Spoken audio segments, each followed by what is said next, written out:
everyone thought like you, nothing would ever change. Nothing does change. Of course it does. Nothing stays the same. Live your life because you got a good one. It's what I'm trying to do. No, what you're trying to do is change what is. And what is? That we're like animals. It's in the blood. It's natural. Peace, that's an accident. It's what is. When you're pushed,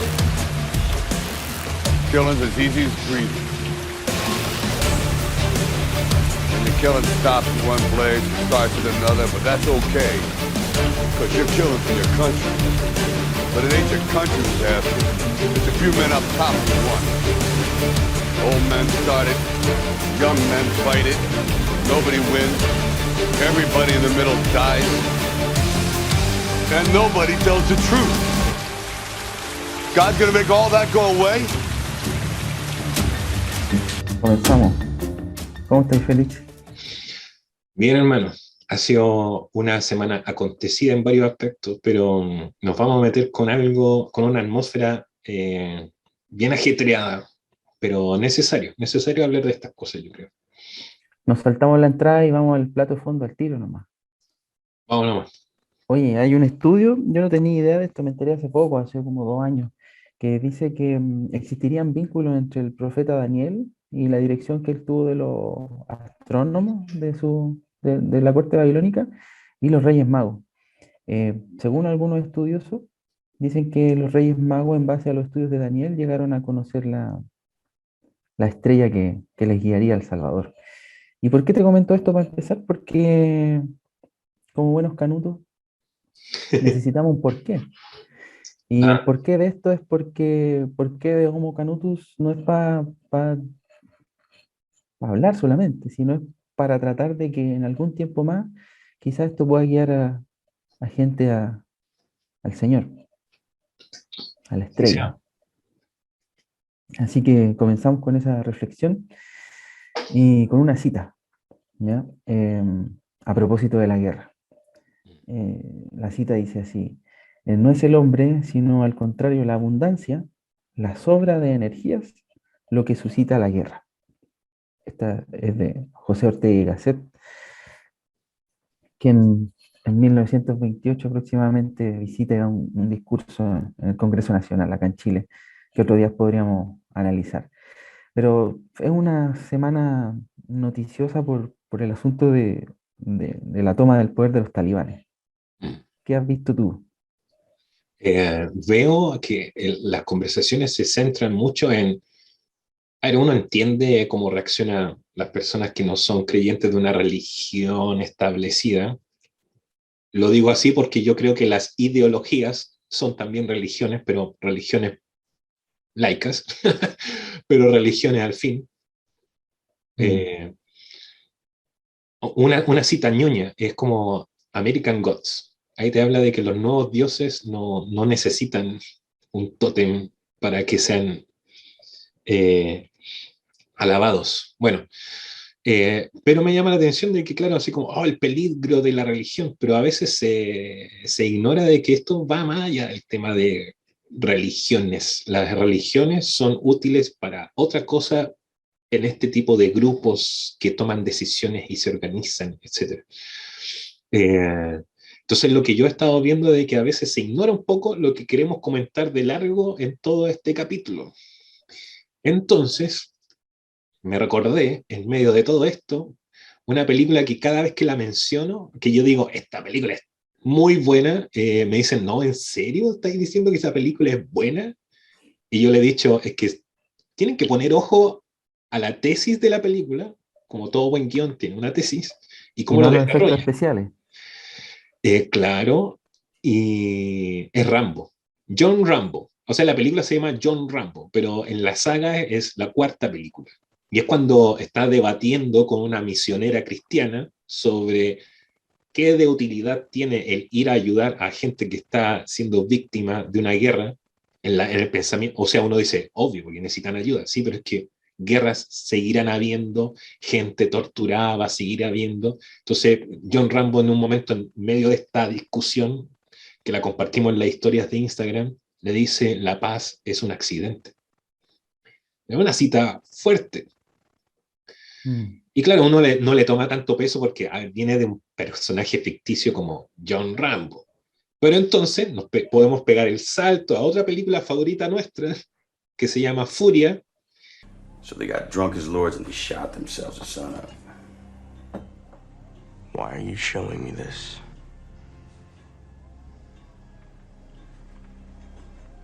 Ideals are peaceful. History is violent. Y tenemos a dos personajes norteamericanos en medio de Alemania que entran a un pueblo que acaban de ahuyentar a los nazis y encuentran a las autoridades de ese pueblo que se acaban de suicidar. Delante de una gran pintura con el Führer ahí en óleo. Y el joven protagonista está horrorizado por lo que está viendo y dice, claro, como el absurdo de ver no solamente víctimas, sino que gente que se suicida por una ideología o por verse derrotados. Y entonces nuestro personaje de Brad Pitt le dice, a ver, las ideas son pacíficas, pero la historia es violenta. Persiste, persiste esa idea, disculpa, de que somos arrastrados por la historia. Hace poco un profesor comentaba que el hecho de que la revolución o que la historia sea movida por revolución es un simple mito. Porque pareciera ser que el creer que la historia tiene un curso nos consuela, Félix. Y es como una consolación creer, y ahora si yo lo aterrizo al estallido social, de que suena bien y suena bonito y suena esperanzador de que una revolución o un movimiento social pueda traer un cambio a la historia. Pero cuando nos vemos enfrentados con la historia de los grandes, con la historia de las guerras, nos damos cuenta de que no, de que las guerras no tienen un motivo revolucionario siempre a la vista, o a veces ni siquiera existe. A veces un país quiere explotar el petróleo de otro país, independiente de la ideología que tenga y de las revoluciones que se hayan levantado, es simplemente el afán por querer tomar algo que yo quiero, que no es mío y que el otro tiene. Entonces, la historia no es un premio de consolación para aquellos que quieren creer que la historia tiene un rumbo o que la historia tiene un ciclo. La historia simplemente pasa, como dice la frase de la película. La historia es simplemente violenta. La paz es un accidente. Suena sumamente pesimista, pero precisamente el pensamiento y el desarrollo intelectual de la primera mitad y de la segunda mitad del siglo XX es extremadamente pesimista. Y creo que esas películas grafican la esencia de esa matriz de pensamiento, y yo no sé qué tanto se pueda conectar eso con el cristianismo o con el ser evangélico en Chile hoy día. No sé cuál debiese ser nuestra visión. ¿Está bien que pensemos así? ¿Está bien que seamos tan pesimistas? O sea, yo creo que sí tiene conexión, de hecho, de algo que conversamos la semana pasada, que es de las posiciones extremas. Es como, ya, entonces el cristiano, ¿cómo piensa la historia si piensa que no progresa?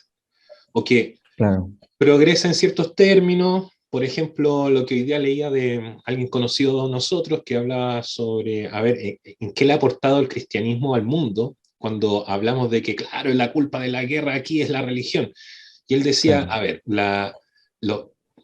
los grandes derechos que hemos ganado Sí. a punta de protestas y cosas así durante los últimos 2 siglos, siempre han tenido cristianos ahí defendiendo estas cosas. O sea, no sé, la buena alimentación de los trabajadores, los derechos laborales, la votación de las mujeres, bla, bla, bla, todo eso siempre ha tenido cristianos. Eso es lo que vende la DC. La DC vende muy bien eso. La Y le DC, resulta. el cristianismo humanista Ujú. versus el social cristianismo. Bueno, eso es otra cosa. Pero, claro, las posiciones extremas. Bueno, si tenemos un punto de vista de la historia pesimista, entonces ¿para qué involucrarnos? Y volvemos a la misma pregunta. O, a ver, es que están ocurriendo cosas muy terribles, yo no puedo ser ignorante de lo que le pasa a mi prójimo o incluso que me involucra. O sea, por ejemplo, un tema muy práctico, pensiones. Yo no puedo mirarlo de lejos. O sea, eso me va a tocar a mí igual, sea cristiano o no. Entonces, ¿cómo no sentirme al menos como con la inquietud de involucrarme para aportar en algo? El tema es, desde este punto de vista pesimista, eh, ¿sirve de algo que te involucres y quieras aportar algo? Y volvemos a la misma pregunta. Entonces, O pero sea, primero ahí, yo creo que habría mm, que definir eso. O sea, el cristianismo tiene un punto de vista respecto hacia dónde va el mundo con su historia pesimista. Eh, que si creo o no sí, que progrese hacia algún lado, no.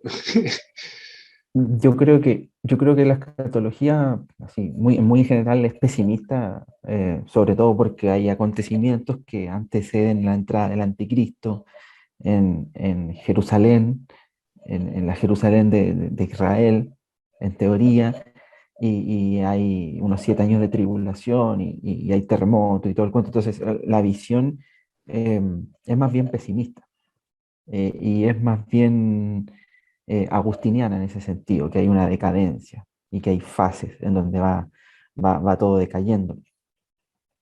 Pero hablando del canuto normal, como tú y yo pienso que muchas veces nos agarramos de los temas valóricos que son como el estandarte de la palabra de Dios, que al parecer es eterna y que al parecer Dios nos concedió, nos dio ese estandarte o ese testimonio para llevarlo intacto a través de la historia.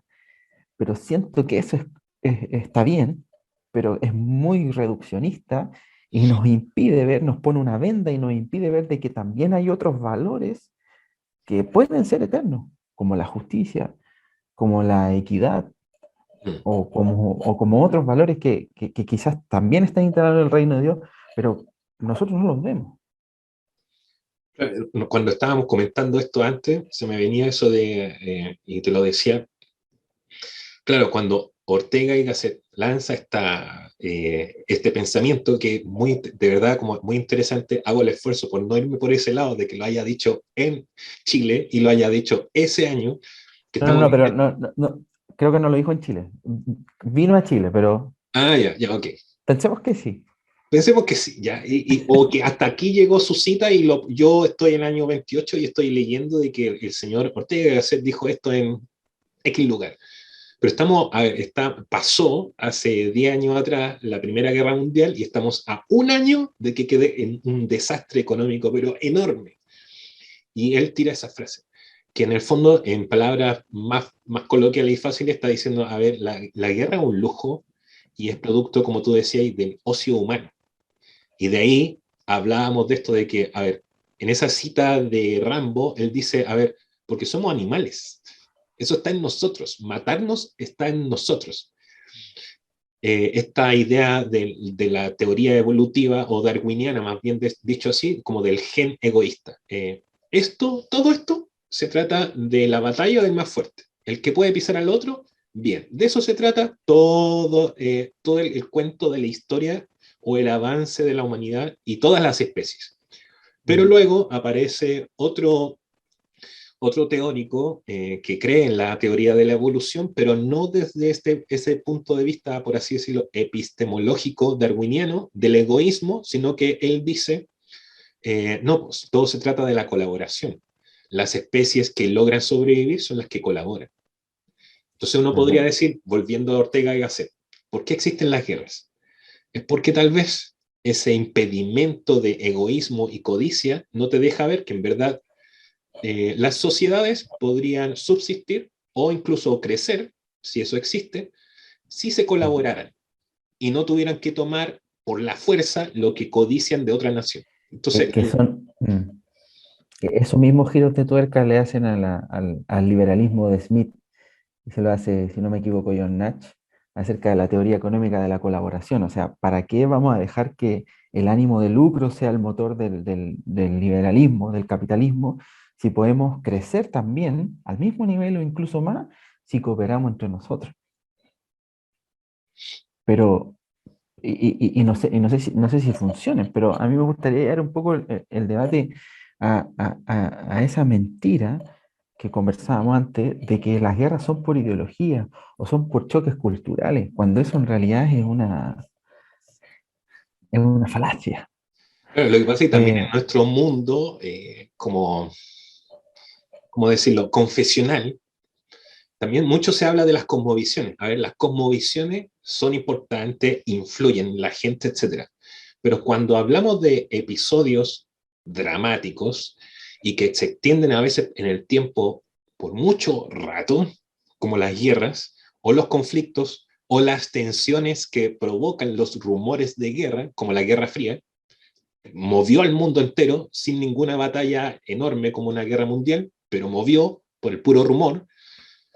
Podríamos decir que de hecho, no sé, 2/3 del siglo XX se movieron a puro rumor, como citando a Jesucristo, oiréis de rumores de guerra, la Guerra Fría. Entonces, se habla mucho de las cosmovisiones, entonces podríamos decir, claro, la cosmovisión del Islam, la cosmovisión capitalista, la cosmovisión de la democracia, de defenderla, incluso tener que cruzar mi frontera para ir a defender la democracia más allá de mi propia frontera, el intervencionismo norteamericano, que metió a Estados Unidos en Afganistán.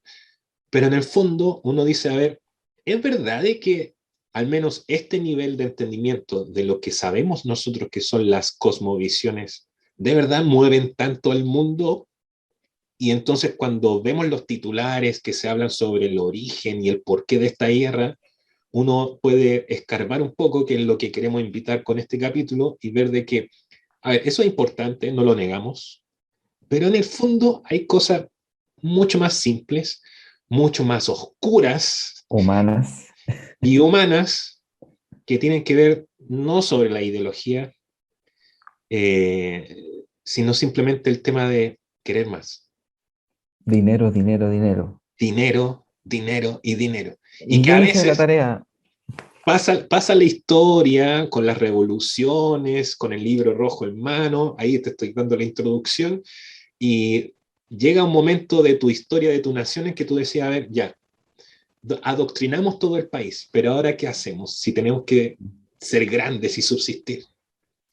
Eso pasa porque se vende la idea de revolución, y quiero volver 2 segundos, una idea muy, muy brillante. Eh, la historia no es un premio de consolación, ¿ya? Y hablando de la Guerra Fría, estuve viendo algunos videos, hice las tareas esta semana, y vi una entrevista a la diputada Cariola, que va a China, y le preguntan acerca de la democracia china. Democracia china. Y dice, no, Chile tiene mucho que aprender de la democracia y de los mecanismos de participación, y creo que fielmente creemos que el pueblo chino es un pueblo soberano. Y me puse a investigar, y resulta que eh, el segundo país de Latinoamérica en enviar un embajador a China en el año 74 fue Chile. O sea, la junta militar de gobierno que acababa de dar un golpe de ¿Qué me Estado estás a un diciendo, Simón? presidente, a un presidente socialista, hizo lazos con China. Y no solamente hizo lazos, sino que según una publicación del diario El País, en agosto de 1977, China habría dado un préstamo a la junta militar de $62 millones. Lamentablemente la gente que nos esté escuchando en un podcast así tipo Spotify, cuando esto se sube ahí, no está viendo la cara que estoy poniendo mientras nuestro amigo Simón nos está hablando de esto. Y es porque China no le interesaba. Y esto salió en una entrevista, en un reportaje de Moschiati también, Tomás Moschiati, que resulta que cuando fue el golpe militar estaba Armando Uribe, nuestro querido Armando Uribe, como embajador en China, que dicho sea de paso, un experto en derecho minero, y por eso lo enviaron allá, porque la idea siempre fue vender cobre a China. Y llega y viene el golpe, y van los chinos donde Armando y dice, usted ya no es embajador acá porque hay un nuevo gobierno. Ay, hay más encima China, protocolares. China reconociendo una dictadura que más encima había sacado a un presidente socialista. Y los chinos, por supuesto, le dan las condolencias a la esposa de Allende, pero de forma personal, no a nivel estatal. O sea, Entonces un gesto inútil. vemos la hipocresía, o vemos más que la hipocresía, nuestra tonta, ilusa y básica manera de pensar de que, por un lado, China comunista es consecuente con la ideología comunista, y por otro lado, la junta de gobierno, en donde creo que fue el general Ley, que dijo que vamos a extirpar el cáncer comunista. Lee. Lee, extirpar el cáncer comunista. Claro, y 2 años después estaban recibiendo plata y mandando embajadores Ah, y creando acuerdos de negocios con, esto, con estos comunistas. Entonces, cuando uno pone la lupa y cuando uno ve a una diputada y a miles de personas afirmando de que es una ideología lo que va a mover la revolución, pero estos tipos por debajo están haciendo negocios con quien sea. Recordemos solamente las boletas de SQM, las boletas de SQM fueron hacia todo el espectro político. Entonces, si es que hay algo que mueve la guerra, perdónenme señoras, perdónenme señores, pero no es la ideología, yo creo que no es la ideología. Claro, porque uno Yo podría creo que decir el ahí, dinero. y ahí me adelanto un poco un spoiler dentro de este mismo capítulo. Ah, es que claro, ahí viste, ahí están las ideologías de izquierda y los comunistas son hipócritas. Espérense un poco porque ya vamos a llegar a Estados Unidos. Que hoy día escuché al ministro Palacios, ministro de Economía, que es el periodista le decía, ¿quiénes son los mayores inversores en Chile hasta ahora?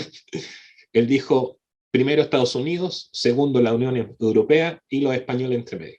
Entonces, ojo ahí, porque ahora es eso y China. Pero bueno, hay otra cosa. No, no, no, China siempre respaldando en la ONU y en la Corte de Derechos Humanos a Chile. Ah, eso Chile es siendo constantemente acusado por violación de los derechos humanos, razón por la cual la Unión Soviética corta inmediatamente relaciones con Chile después del golpe. Lo mismo todos los países satélites de la Unión Soviética cortan relaciones con Chile. Chile corta relaciones con Camboya, corta relaciones con Corea del Norte, corta relaciones con otros países comunistas, pero no corta relaciones con China. Entonces, ¿qué pasa ahí? Preguntémosle al perrito. Oye, tengo perro, lo voy a hacer callar.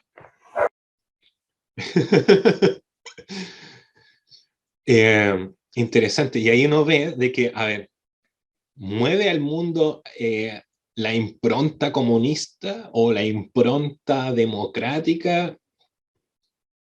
Como dice mi hermano, it's all about Benjamins. Esto es el catch, el money. Si puedo, o sea, si puedo hacer un negocio y venderte todo esto con la venia, si es que eres una república democrática, con la venia de tu pueblo, o si eres una dictadura con la venia de tu ejército, pero te lo vendo, yo le voy a poner el envoltorio que me sea conveniente. Entonces ahí tenemos, claro, este caso curioso, pero no tan curioso, porque uno podría decir hipócritas. No, no es que sean hipócritas. Lo que pasa es que para la gente media le venden un titular y un envoltorio a esto. Pero para ellos no es hipocresía, es porque siempre se han movido así. Ahora me hace recordar mucho también cuando el 18 de septiembre, la firma ahí de la declaración. No una firma de declaración de independencia, eso pasa después. Eso fue Es, el 12 de febrero. es un oportunismo de decir, no es que nosotros queramos ser independientes, es que los criollos de acá queremos nosotros administrar nuestras cosas. No es que estamos pensando, ahora abajo la monarquía, no, nosotros queremos trasladar un poco de ese poder hacia acá. Después se adopta por la influencia de gente que venía de Inglaterra, influenciada por Francisco Miranda y las logias masónicas que iban por delante de esto, así queremos ver muy lejos al poder eclesiástico y a los Mm. monarcas, pero lo era para reemplazar a un monarca por otro, un monarca por un presidente. A ver, se cambia el ropaje, pero el tema es el poder igual. O sea, lo que estaría detrás de las revoluciones no es solamente la persecución de quién tiene el poder, sino una cuestión económica también. Sabemos que la Revolución Francesa fue financiada por los burgueses, que querían tener más poder frente a la monarquía. Sabemos que el Código Civil fue la redacción de un mamotreto jurídico para asegurar la propiedad de los burgueses. Entonces ahí uno Entonces, ve de que no se trata de ideologías.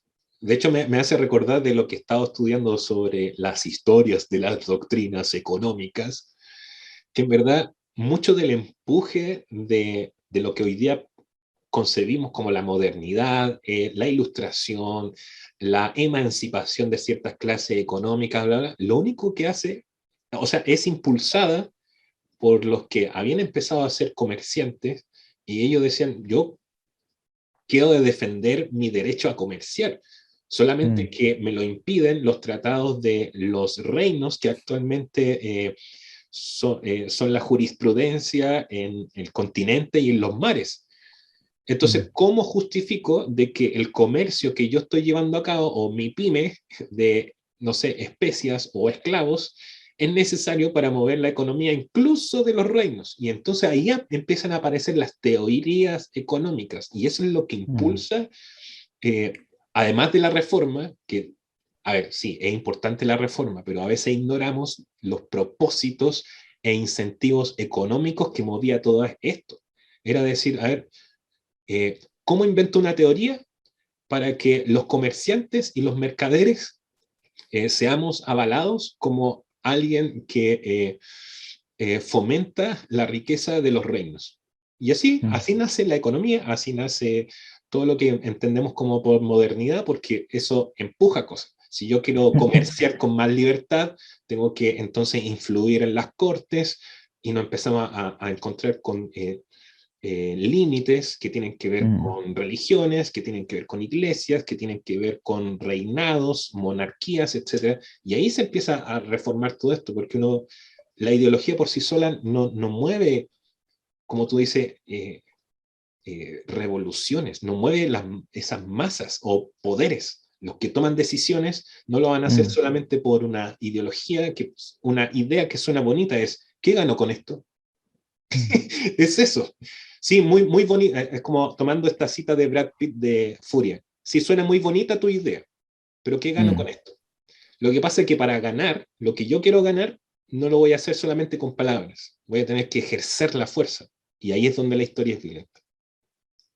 Sí, no, y ahí volvemos al pragmatismo de Maquiavelo, al contractualismo de Thomas Hobbes, em, que lo conozco muy bien. Parece. Em, y bueno, me da vergüenza decirlo, pero yo hice un doctorado en filosofía de Thomas Hobbes así ¡Oh! y del Leviatán. Así que me gusta, pero no vamos a hablar de eso. Quizá un capítulo entero para eso después, pero a lo que Leviatán. iba es que Leviatán, claro. A, Leviatán a lo que, que nos ayude de saltarnos de un Leviatán que está en Asia y nos saltamos el Pacífico y vamos al otro Leviatán. eso, entre Leviatanes. Leviatán, Eh, a ver, y pregunta capciosa. Bueno, eso era China, y vemos que a ellos les interesa solamente el comercio, y tratar de, bueno, esto lo conversamos antes, pero lo vamos a poner también después en conversación aquí, en la grabación. China también está preocupado de los conflictos que traen ciertas religiones dentro de sus propios límites. Ujú. Pero si nos vamos al otro lado del Pacífico y llegamos a Norteamérica, Estados Unidos hace lo que hace por defender la democracia más allá de sus límites. La Entonces, libertad, esa es la la bandera de la libertad. libertad. Ahora, fue tan, porque el otro día que escuchaba varias informaciones cruzadas, unos decían, quedó de estúpido Biden al decir lo que dijo cuando retiró las tropas, pero después como que se analizaban las consecuencias que trae esto en la geopolítica alrededor de los pobres ciudadanos de Afganistán, obviamente, y parece que no fue una muy mala movida, porque el negocio que se hace a largo plazo es de que cuando Estados Unidos se retira, toma un descanso de la gran deuda que acaba de adquirir por la guerra en Afganistán durante casi 20 años, para volver y hacer más lucrativa la guerra de la cual ya aprendió. Pero eso, egoístamente, a expensas de dejar vulnerable a un país que dijo que iba a defender y no lo hizo más. A ver, obviamente hay víctimas, hay gente norteamericana que fue afectada, como igual en Vietnam, que son veteranos de eso, obviamente también todas las muertes y las bajas que hay de ambas naciones, pero en el Pero fondo hay todo para un ganadores. negocio. ¿Ah? ¿Hay ganadores? ¿Quién gana en una guerra? Como lo que nos pregunta Rambo. ¿Quiénes ganan aquí? Porque los que pierden son todos los que están al medio, pero ¿quiénes son los que están arriba? Cuéntame, Félix, tú también hiciste la tarea. Sí, yo también hice la ¿Quién tarea. gana? Y de hecho, yo hice una pregunta capciosa para generar conversación en las historias de Instagram que decía, ¿qué harías tú con 300 millones de dólares al día durante 20 años? ¿Qué significa esa cifra? ¿Qué significa esa cifra? Significa lo que le costó a Estados Unidos ocupar Afganistán. Lo que pasa es que para nosotros, un país pequeño, de casi 19 millones de personas, que no lo sabemos gracias a Piñera cuántos somos, no nos cabe en la mente cuánto es ese dinero. Ahora, cuando John Biden dijo esto de retirar las tropas, también él tuvo que dar, por así decirlo, entre todas estas cosas diplomáticas, tuvo que dar cuenta de cuánto entonces, ahora que finalmente para Estados Unidos terminó la guerra, que todavía no ha terminado porque va a meter otra tropa de militares para sacar a los norteamericanos que están allí. Ujú. O sea, esto se alarga por unos meses más, o quizá un año. ¿Cuánto entonces le costó a Estados Unidos a intervenir a Afganistán? Entonces decían, los cálculos son de que a Estados Unidos toda esta incursión en Afganistán le costó una cantidad de dinero que a nosotros no nos cabe en la cabeza, que primero es, hasta este año le costó 2 trillones de dólares. Eso de lo gastado hasta ahora, pero que compromete en intereses hasta el año 2050 una cantidad total de 6.5 trillones de dólares. ¿Qué haces con todo ese dinero? Todo ese dinero a ver, y el gasto estatal de Estados Unidos en eso es solamente 1 trillón. Todo lo demás se lo llevan los privados. Entonces tú dices, ¿perdieron eso? Porque al final, claro, no lograron su cometido, porque para ellos era sacar a Al Qaeda de Afganistán, pero ahora aparecieron los talibanes, entonces no sirvió de nada. Y uno podría decir, claro, perdió a Estados Unidos, pero uno tiene que pensar de forma seria y decir, a ver, ¿tú de verdad crees que las personas que tienen esa capacidad de gasto van a incurrir en un negocio sabiendo que van a perder 2 trillones de dólares? Hermano, Yo eso es el negocio. Yo vi varios helicópteros que se les quedaron a los gringos ahí en Afganistán. Quizás los talibanes enviaron A algún ver, depósito. llevémoslo a una escala. Lo mismo que tú dices me trae una idea. Llévalo a una escala aquí pequeña. Estamos en Chile. Uno dice, ¿de dónde salen tanto armamento en la Araucanía? No, que el narcotráfico. Sí, pero a ver, han hecho allanamientos aquí en Chile, una ciudad de 7 millones, 8 millones de personas, ni comparado a las Santiago. ciudades de estas megapotencias. Y todo sale de robos o vamos a permitirnos pensar mal de las policías uniformadas, de los negocios por debajo que hacen también con sus propias armas. ¿Tú crees que los talibanes no obtuvieron algo por ahí de los mismos amigos que los entrenaron a ellos. Y ahí es también la cita a Rambo, Rambo 3, esta apología al pueblo afgano. Claro, Ellos pero mismos entrenaron a los talibanes. los gringos entrenaron a los talibanes para echar a los rusos, a la Unión Soviética de Afganistán. Eso Pero, como para claro, sentar eso. Em, entonces, claro, o sea, tú invertís 6 trillones en mandar una empresa gringa a producir 500 tanques. Bueno, ¿y esos tanques dónde quedaron? ¿Se van de vuelta a Estados Unidos? ¿Para qué nos sirven? Dejémoslo en Afganistán, vendámoslo a algunos países de África y organizamos otra guerra civil, sacamos al dictador que no nos gusta y así se dan vuelta al arma y es plata, no es plata perdida, no es plata perdida. Hace poco estuve leyendo La CIA en Chile, de Carlos Vaso, que hace una recopilación o un análisis de los archivos desclasificados de la CIA sobre la intervención en Chile y su incidencia en el golpe de Estado. Y claro, la CIA en Chile estaba desde el año 54 sondeando a Allende, sondeándolo en sus conexiones con China. Mira, ahora me acordé que incluso Allende fue a China, ¿ya? Fue a Beijing, a la China comunista, como también Pablo Neruda, si no me equivoco, en el año 52. Entonces a Estados Unidos se le prendieron las alarmas y empezó a intervenir, a financiar, sobre todo a la DC, a pagar meter plata en el mercurio y a intervenir y a configurar un escenario en donde Allende no saliera. El problema para la CIA fue que Allende salió. Entonces, ¿qué hacemos y cómo damos vuelta a esto? Y ahí, bueno, viene toda la historia del golpe, cómo se construye esto, pero eso es para otro capítulo. Em, el asunto es que la inversión en la guerra nunca va a ser pérdida para quienes tienen la plata. y que ¿Ya? hacen, o sea, que lo podemos ver así, y hacen inversiones para eso. Claro, A mí me parece que para el que conoce, claro, porque no es muy popular, me parece que la historia es más que ser un ajedrez, que suena bonito, es más un tablero de Go, que es este ajedrez asiático.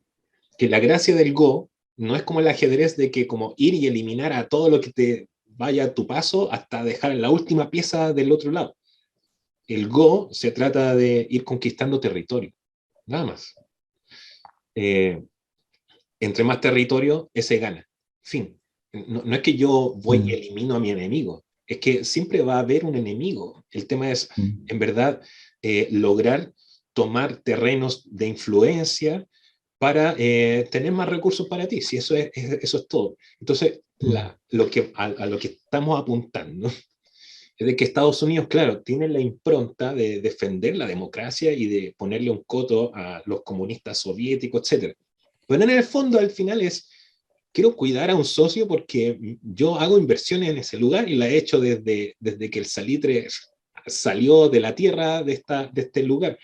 Entonces, mm, obviamente quiero esto, obviamente quiero sus puertos, obviamente quiero sus maderas, obviamente quiero su carbón, sus minerales, quiero eso.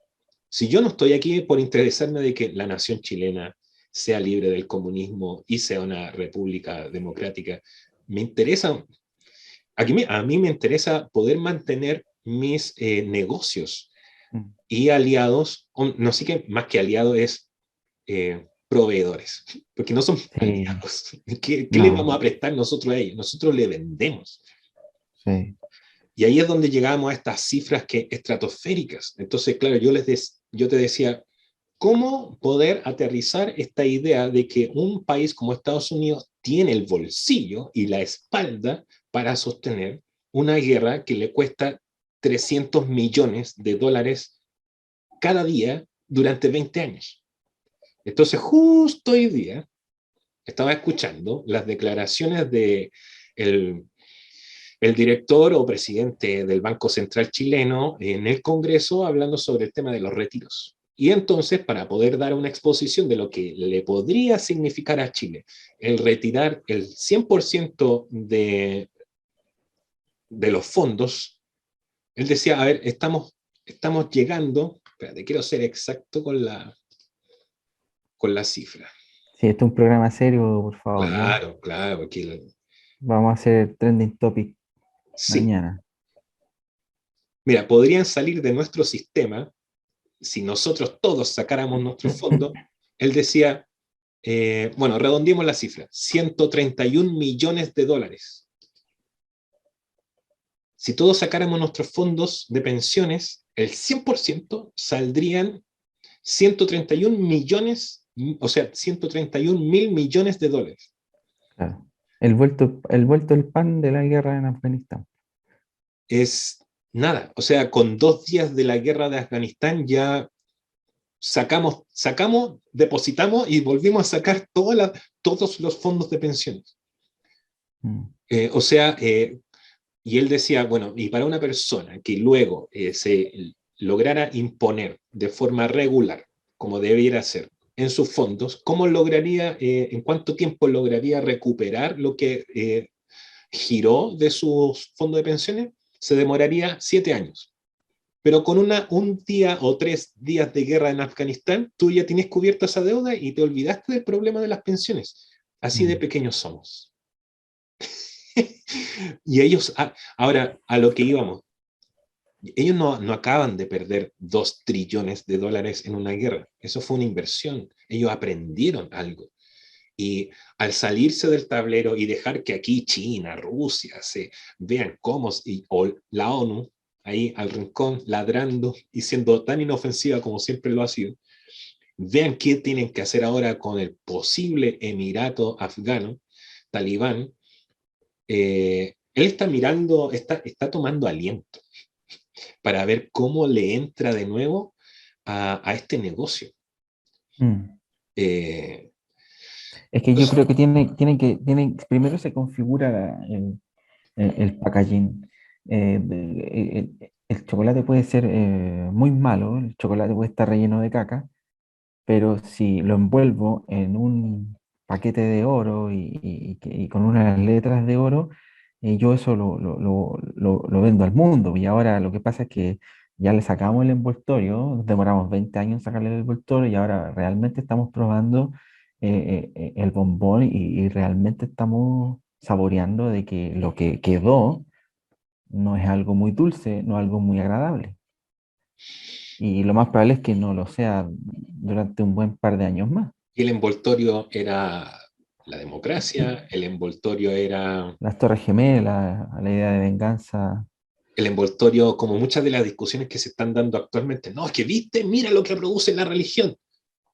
Mira, podría ser el Islam, podrían ser el catolicismo y las cruzadas, podrían ser la democracia, podrían ser cualquier excusa que pueda movilizar masas para decir, sí, ese es el ideal, o la revolución hay que implantarla así, pero en el fondo los que salen ganando no son los que se sujetan a esos ideales, se sujetan a otro tipo de ideales que no tienen que ver con libros e ideas. No, sí.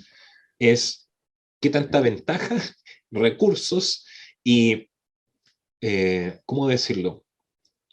Es que eso, es como qué ventaja adquiero con esto en el mercado internacional. Yo recomiendo cómo ser un buen tirano o cómo se hicieron tirano, un documental, una serie documental en Netflix. Y ahí muestran un Saddam Hussein que, claro, parte con el discurso eh, musulmán, correcto, Claro. muy religioso, fundamentalista incluso, pero después se convierte en un tirano. Lo mismo Gaddafi. Son discursos que se quedan en poco y que yo creo que básicamente ningún país árabe lo concreta. Por ahí tengo mi duda sobre Irán, ¿ya? Pero tú ves los Emiratos Árabes negociando con Estados Unidos y siendo súper abiertos, eh, e incluso permitiéndole a las mujeres manejar para que quizás las inversiones dentro de los Emiratos Árabes suban y y sea para el exterior un país culturalmente más abierto, invitar a otros capitales que tienen temores, pero básicamente es una máscara y yo creo que como cristianos tenemos que saber y entender que es una máscara. Tenemos que entender que hay ciertas alianzas políticas que dicen o que afirman que se sostienen en lo valórico, que les importa la Biblia. Me acuerdo que le preguntaron a Bush cuál era su filósofo favorito en plena campaña. ¿Tú sabes qué dijo? ¿Quién era su filósofo favorito? Supongo que Adivina. habrá sido, no sé, algún escolástico o habrá sido algún reformador o habrá sido la Biblia, hermano. Jesús. Jesús. Con eso se echó a la mitad de Estados Unidos al bolsillo. Vamos para Entonces, acá porque mi cuando, titular vende. entonces no caigamos en esos juegos. O sea, no porque alguien diga que va a gobernar como Matei, pues, no, sé, no me acuerdo dónde escuchaba. Matei dijo que iba a gobernar con la Biblia al lado. Y esa frase, era en una entrevista al obispo Edito Espinosa. Moschiati estaba mosqueando a Edito Espinosa y le decía, usted va a votar por Matei porque Matei dijo que iba a gobernar con la Biblia en la mano, una cosa así. Y Edith Espinosa lo queda mirando así como diciendo, bueno, seré canuto, pero no soy tan tonto como para creer eso. Que en el fondo, claro, o sea, hasta qué punto tenemos que creer estas ideologías o estas religiones, porque en el fondo son religiones, son aparatos de dominación. Claro. Yo O me sea, acuerdo una a película, ese nivel de religión estamos hablando, no como de religión de libro, ahí sí no, no, no, que son una ideas que religión, gobiernan y nosotros le damos la pleitesía a esas ideas que pueden ser, no sé, son entes discursivos, son capitales discursivos que sirven para manipular. Y una pequeña referencia al libro de Lee, The Book of Eli, es una película producida por Denzel Washington y dirigida por los hermanos, em, se me olvidó el apellido. Bueno, pero búsquenla. Y ahí, claro, hay un dictador que lo único que quiere es tener la Biblia, porque lo muestran en una escena y está leyendo a Mussolini, un libro Mussolini, pero no le sirve, o sea, no es suficiente tener la estructura del fascismo. Él necesita la Biblia y manda a sus secuaces a buscar la Biblia y el asunto es que no la encuentran, porque hace 10 años había habido una bomba atómica y las habían quemado porque habían dicho que la Biblia había sido la culpable de la guerra atómica. Entonces estos tipos empiezan a buscar la Biblia hasta que la encuentran. Y él la toma y dice, con esto sí voy a poder gobernar a las personas. Y ahí no va a contar el final, pero oiga, profe, si tiramos esa reflexión hacia la otra vereda, ¿cuál era la Biblia de los jacobinos ahí que había que cortarle la cabeza a medio mundo? ¿Cuál era la Biblia de la parte violenta de la Revolución Francesa? la parte violenta, o sea, me ponen aprieto, me ponen O qué aprieto. otro, porque uno podría decir, ¿viste? Sí, de nuevo, la Biblia, ¿viste? Una religión. Pero hay otros Mm. libros que no son de confesiones religiosas, No, no, monánicas, qué sé yo. el iluminismo francés, básicamente, que quizás Rousseau, eh, que quizás Voltaire, la idea de que la soberanía pasa del monarca, ahora pasa al pueblo, la idea de pueblo es un artilugio discursivo, pero No, aberrante. mira, es que yo La, mira, la, te la- la voy a contar. Yo quiero que le entremos al tema de el pueblo en un capítulo de estos. sí, sí. Vamos a tener que hablar de populismo, pero vamos a tener que hablar cómo se manipula la idea de pueblo para todos los lados. Oye, cómo se manipula la idea de participación ciudadana. O sea, cuando tú tienes a 1.200.000 personas en la Plaza Italia o Plaza de la Dignidad, son una masa que salta, pero no son una masa que conversa. No hay entrecruce de ideas, no hay debate, Qué no buena hay frase. cabildo, no hay cabildo abierto. Es simplemente una masa que se mueve entre rabia, entre moda. Es una masa. La participación en democracia tiene que ver con lo que decía el profesor Gabriel Salazar, recobrando esta idea de cabildo abierto en el siglo XVIII, los cabildos comunales que se llamaban, que tomaban decisiones. O sea, la democracia tiene que ver con un intercambio de ideas, pero la democracia hoy en día y la participación se redujo a colocar una rayita en un papel. No hay intercambio de ideas. O estoy de acuerdo con el candidato, pero no sé, da lo mismo si estoy de acuerdo con mi vecino. Por eso se eliminan la educación cívica, se reducen las horas de historia, se reducen las horas de filosofía. Porque ¿para qué vamos a conversar si usted tiene su espacio de participación ciudadana, por ejemplo? Toma un papel y marca una raya. Y ahí, como para ir a la conclusión o tratar de dar con una idea para cerrar, esa pérdida de comunidad que, a ver, nos deja vulnerables o desvalidos, hablo en general, de una identidad, porque no tengo con quién compartirla, entonces adopto la que me venden los titulares, los libros, los periódicos, las ideologías que puedan estar posadas en las instituciones donde yo me educo. Ayer escuchaba a un hermano que decía, sí, es que en la universidad es con ese, Humanismo. la universidad es pública, porque era un hermano de otro país, que venden solamente el socialismo y la izquierda, y yo pensaba, decía, bueno, ¿y qué pensará el hermano cuando venga a conocer, no sé, la Universidad Bernardo Higgins, Gabriela Mistral, Universidad del Desarrollo, Finisterra, Adolfo Universidad de los Ibáñez. Andes, perdón, techo de vidrio? A ver, todas estas instituciones que educan necesitan una ideología, entonces todas venden eso. Pero perdemos la comunidad por estas cosas que tú acabas de indicar.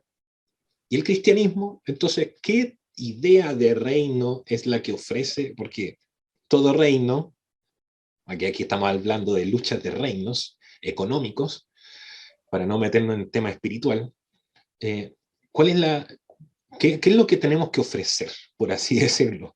Para incluso la persona que ahora está siendo víctima del pavor, de la posible persecución o persecución que ya están sufriendo por el mero hecho de ser mujeres, por el mero hecho de no ser talibanes, o aquí mismo, cuando vemos de que, claro, parece que los grandes poderes y tendencias solamente se manejan por intereses más bien económicos, de recursos. Eh, lo que quería comentar era de que, en definitiva, a ver, primero, la ética, el corazón, la sensibilidad cristiana, incluso rescatando las demandas proféticas que aparecen en el Antiguo Testamento de ocuparse, en esta reducción fácil para entender, de ocuparse de la viuda, ocuparse del huérfano, ocuparse del extranjero, que en el fondo es, a ver, incluso reduciendo más el concepto, es preocúpate del que es más desvalido en tu sociedad, el que está más vulnerado. Por un lado es ocuparse de eso, que más allá de cuál es la ideología o los intereses egoístas de estos grandes poderes que están por allá arriba, ahí es donde me acuerdo, por ejemplo, de lo que te decía, el estreno de hace poco de la última película de Evangelion. Tenemos 3 películas hacia atrás que te muestran batallas y poderes y conspiraciones que mueven recursos militares y grandes cyborgs enormes, pero ahora justo en la 4ª película, lo que hace cambiar a los personajes que de verdad tienen una injerencia en el desenlace de la saga es simplemente la convivencia con quienes han sido las víctimas de toda esta guerra. Y nos muestra el director y el guionista a los personajes imbuidos en una aldea de sobrevivientes de esta guerra y que tratan de mantenerse con vida cultivando las cosas, cultivando incluso las buenas relaciones sociales, porque somos pocos, esto se puede ir al carajo en cualquier momento, disfrutémoslo, lo poco que tenemos, mientras podamos estar aquí. Entonces, claro, tenemos esa sensibilidad de ocuparnos del que está siendo víctima, pero también entender de que en el Mesías en el que creemos, lo que nos posibilita esta buena noticia del Evangelio es de que hay otra alternativa. Y la otra alternativa no tiene que ver con jugar el mismo juego en este tablero egoísta de poderes. No es un reino, como dice Hechos 1:8, no es un reino que se va a restaurar para hacerle el gallito a estos otros poderes. Es como una puerta de salida lateral que deja todo este bullicio de guerras y rumores de guerra y va creando una comunidad de hermanos que se van preocupando uno de otro, van colaborando y no tienen esta idea de competición, de tratar de ser tan poderosos en, como dice el verso, en caballos de batalla y ejércitos contra estos otros. No se trata de eso. Yo creo que en relación a eso, la idea de vida después de la muerte, de eternidad, es clave porque vemos a Satanás que dice la Biblia, antes de comenzar su ministerio, Jesús fue llevado al desierto y fue tentado. Y viene Satanás y le ofrece todos los reinos de la tierra. Y uno pensándolo bien, en una mentalidad capitalista, decir, bueno, ¿por qué Jesús no tomó todos los reinos? Les predicó a todos los reinos, Todos los se, montes. se tomó toda la área de la sociedad. Tú tenías el Imperio Romano, tenía a los judíos, tenía a los asiáticos. ¿Por qué no aceptó esta oferta? Y fue y predicó y vivió 60 años y murió de viejo y tuvo hijos y se casó. ¿Por qué no lo aceptó?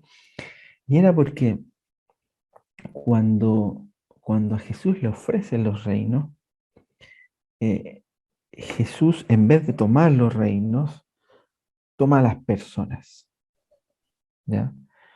Porque tú en el Evangelio tú no puedes tomar una estructura pensando que por tomar la estructura vas a tomar a las personas. Tú no puedes pensar de que porque vas a una iglesia donde tu pastor habla en lengua, todas las personas van a hablar en lengua.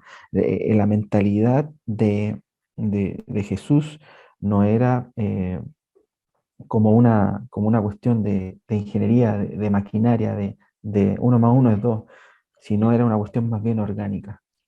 ¿Ya? Porque Lamentablemente el además, reino, con esta figura que tú dices de tomar la estructura, tenemos que pensar de que, a ver, la estructura ya está corrompida. ¿Por qué voy a ver, perdón para los que no manejan el lenguaje del Evangelio, pero Canuto, ¿por qué voy a tomar un odre viejo?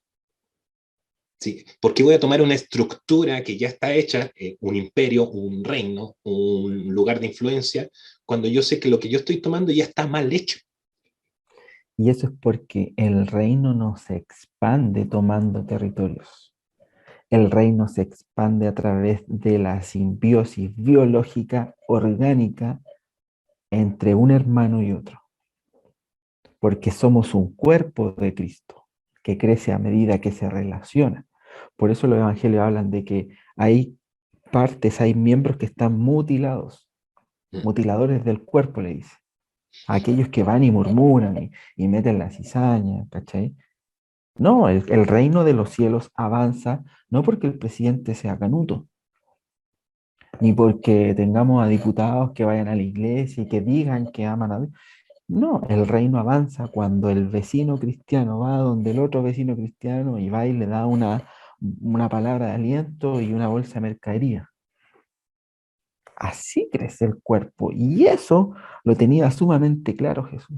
Yo voy a morir, como discutíamos hoy día a la tarde, voy a morir por las personas, pero también voy a morir por esta idea de que sean una comunidad que se ame y que por eso sean conocidos. Y después Juan dice, "Ah, el que no ama a su hermano no puede amar a Dios. No, no, Es que no se puede." el reino que se inaugura funciona con esos principios, que eventualmente cuando los comparas con los principios con los cuales funcionan los reinos de este mundo, tú ves que no, agua y aceite no cuajan. Entonces, No, Cristo muere e inaugura la entrada a este reino de que, a ver, dimensionalmente ocupa espacio, porque somos seres humanos, con estos otros reinos, pero no se puede combinar, no combina, no puedes tratar de tomar esta estructura orgánica de cuerpo y tratar de como acoplarla, así como Lego, o tratar de fusionarla para ver de que así se mejore esta otra estructura, llámese socialismo, llámese liberalismo, llámese libertarianismo, llámese todas las ideologías que nacen del ser humano. No puede, Mm, no puede, no puede. no. Entonces, a ver, ¿cómo cerrar esto? Finalmente, yo creo, la advertencia de Pablo. Acuérdense de que hay uno que está perturbando ahí los aires y que gobierna las tendencias que mueve estas masas. No lo dice con esas palabras masas, pero está al principio de Efesios. Es como, estén al tanto de que, a ver, el mundo se mueve por esas tendencias.